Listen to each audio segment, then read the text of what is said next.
filma. Se poate filma. Deci nu reușit să filmeze video. Nu știu ce, mi-a dat stop camera. Ce mai face ea? Și la prieten a făcut. Deci, am făcut puzzle-ul și am făcut și asta. Ca să mai avem partea plictisitoare. Și acum o să fie partea tare. Să vă place vouă.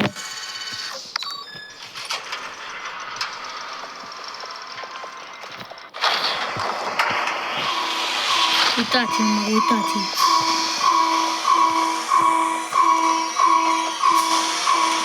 Emoții, ajutor.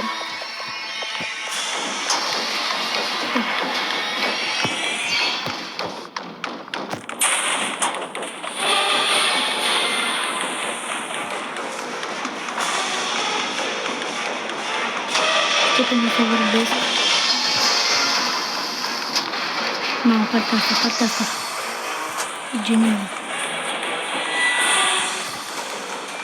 Bat inima, ajutor. Bat inima.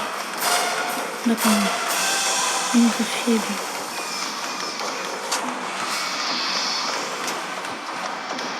Uite, de aici e inima. Ce-ați mă? Ran. Hop.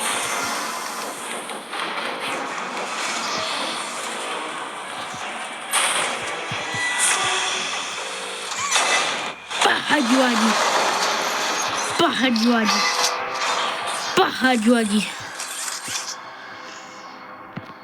Ce se întâmplă cu sar? Nu pot sta. Mamă, cum a fost, îmi bate inima.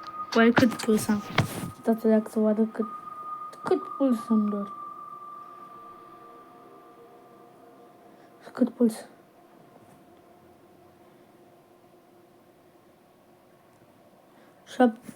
84. 91, 92. Crește pulsul, mamă. Dacă știi ce puls aveam. Simțeam cum îmi bate inima, da, simțeam.